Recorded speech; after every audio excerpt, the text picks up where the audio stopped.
I've been using Claude Code for over a year. Early on, I used to pass in simple prompts like this, and with my best efforts, my app looked like this. But over the last year, I have been learning how to use Claude Code better. As a senior engineer, refine my prompts, use best practices, and now my app looks like this.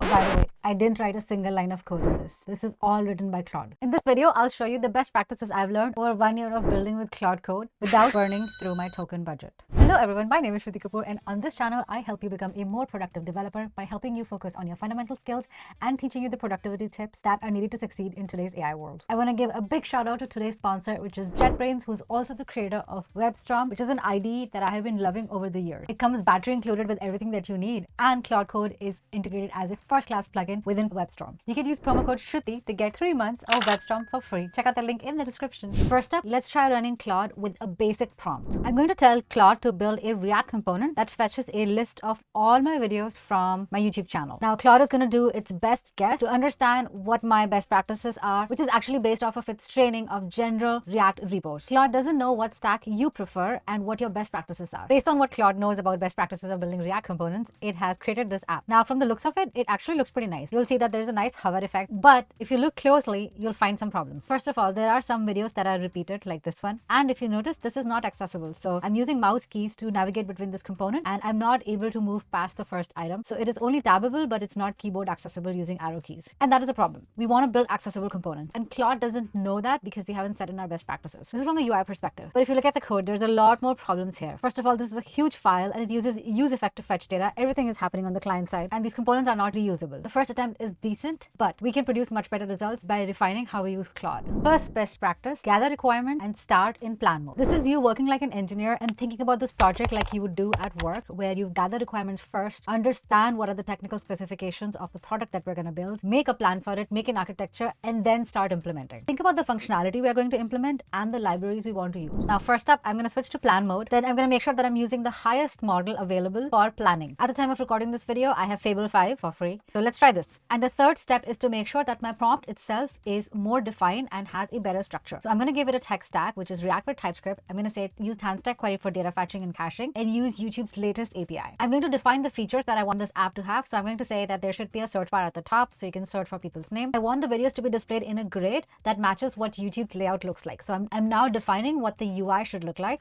and each card should show the thumbnail, title, view count, and publish date. And if you have any shorts, don't show that. If you have any duplicate videos, don't show that. And then use infinite scroll. And in order to do that, use handstack query's infinite query and use the page token to make sure that we're fetching new videos. So with this, let's create a plan. You'll notice here that instead of running this plan mode in my IDE, I'm running it in browser. And the reason is because I have an account here that has free Fable 5. So I want to use the highest model I can for plan mode. So it took over 20 minutes to create this plan, but it finally came up with this plan. And here's what it says. It understands that the repo is a Vite 8 and React 19 demo app, and will fetch and use state, hard-coded channel, Shruti Kapoor 08. There's no caching, there's no view counts. Much better plan. And it also understood the constraints that I put and the features that I need. With that, it actually created a list of dependency that it needs, which is handstack and TypeScript. Created a data model. For us, it's going to be channel, video page, YouTube API error, and a query strategy, which is based on the name of the channel or the channel handle. Created a use infinite query, and that is to search for videos, and created a bunch of different API routes we're going to use. YouTube types, which could be an overkill, so I'm going to comment overkill here. We created a bunch of hooks, which is great because we love to see this. And now this is the part that I love to see, which is it created a bunch of different components, and these are reusable and composable components.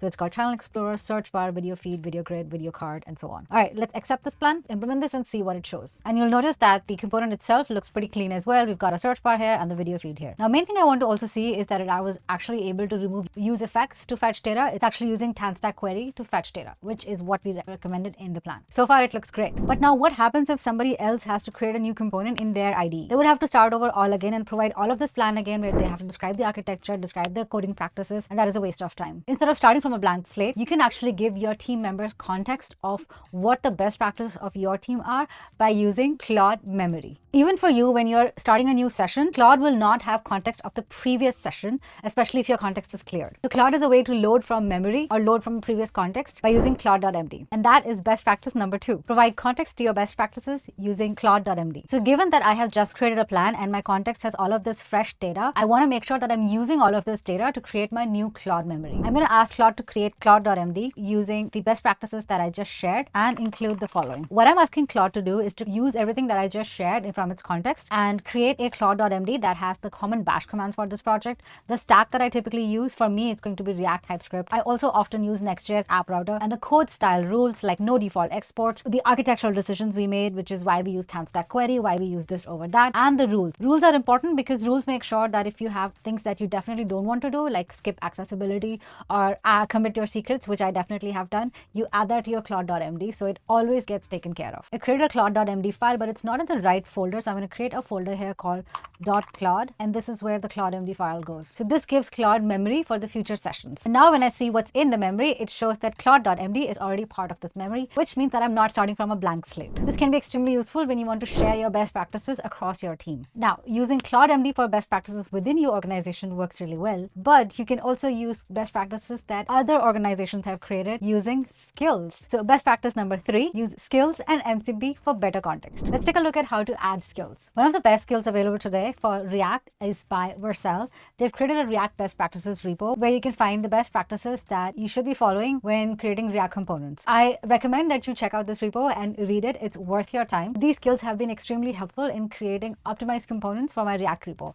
So here's how you can install this. You could get all of these skills if you install the agent skills package, but what I like to do is only get the React best practices. So to do that, I'm just going to download this zip, copy the files that I need, which are actually in skills/React best practices, and move them over to a new folder within Claude, which actually Claude will tell you, which is Claude/skills, and put those files there. So let's go ahead and do that. Now, after adding React best practices to the skills repo, if I restart Claude and look for skills again, you'll notice that it says that I've got React best practices skill loaded. Now, why that's helpful is because I can code review with the new React best practices skill that I've just added. Now, there's 3 other skills and MCP that I've been using. Let's take a look at some of those that have been helpful in front-end development today. The first one I'm going to show you is a Fallow skill. Fallow is actually a code review tool that helps to show problems with your code, such as dead code. And this is a big problem with AI because it can generate code, but it's not very good at removing dead code. So Fallow helps to clean up your code as you're going. It helps to refactor your code. Speaking of code review, an MCP that I've been using is CodeRabbit's MCP for code reviewing. This has been really helpful in showing me the problems of my code, especially finding security vulnerabilities. And finally, one of the best MCP servers out there is the Figma MCP server, which takes a Figma file and converts it into high fidelity design without you having to actually code it. I'm going to now update my design using this design that I had just created in Figma, which I also created through AI. And I'm going to use the Figma MCP and let Claude update this UI using the design that I just created. Remember, this works really well once I have set up the skills already and I have the Claude.md set up, so that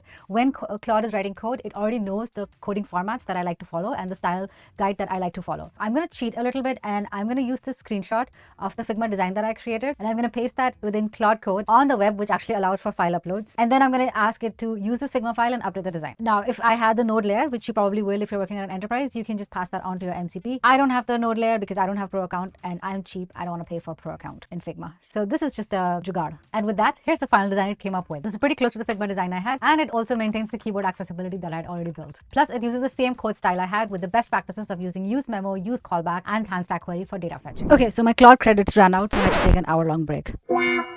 How rude. Which actually brings me to the next best practice, which is managing Claude Code context. This is extremely important today because if you're using a bigger model like Fable, you run out of context super fast because you use a lot of tokens. So there are 2 commands that I recommend for managing your context. Number 1 is /compact, which frees up context and lets you compact your conversation so that Claude still remembers what it was talking about, but instead of keeping the entire memory in context, it reduces and compacts that memory. I use /compact when I'm working on the same project, but I need to switch between tasks. So now this way, Claude remembers what I've been doing, but it's not going to use that huge context. And now if I look at my usage, I have only used 27.8K out of 200K tokens. /context is also a great way of knowing how much tokens your skills are using. So if you load a lot of skills, you will be using a lot of tokens. Similarly, if you load a lot of MCP tools, you'll be using a lot of tokens. Another one that is really helpful is /clear, which starts a completely new session and empties out all of the memory that it has. This is specifically helpful when you're starting off a new feature development and you don't want to remember whatever you were doing previously. Remember, you still have skills loaded, so you're not starting from blank slate, which is why writing a Claude.md file is super helpful between sessions. special. And finally, a new technique is to create a sub-agent to do things that are kind of on the sidetrack. So for example, if I'm building a feature here, I will use a sub-agent to write tests for this repo. What this helps you do is free up the main thread of Claude Code, so you can continue to use Claude Code for your task by writing code,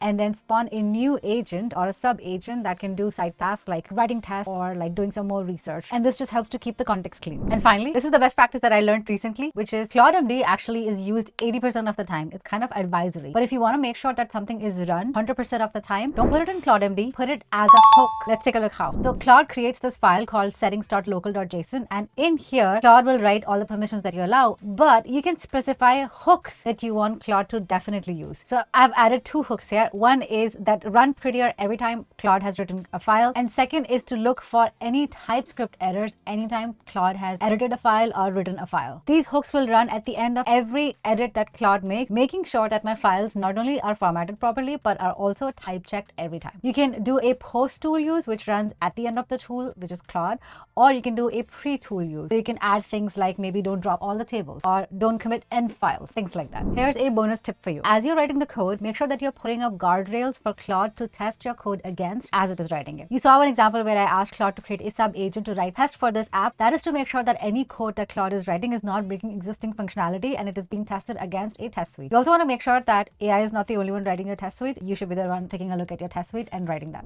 And here's the same app with just following best practices, making a better plan, writing better prompts, using context judiciously, using Skills and MCP server, and writing best practices code. The full Claude.md's template that I used is going to be linked in the description. Thank you again to JetBrains for sponsoring this video. If you're building with Claude Code inside an IDE, WebStorm has a first-class Claude Code integration within the IDE, all batteries included. You can use the promo code Shruti to get 3 months of WebStorm license for free using the link in the description. If this video was useful, give this a big thumbs up, and thank you so much for watching. I'll see you in the next one.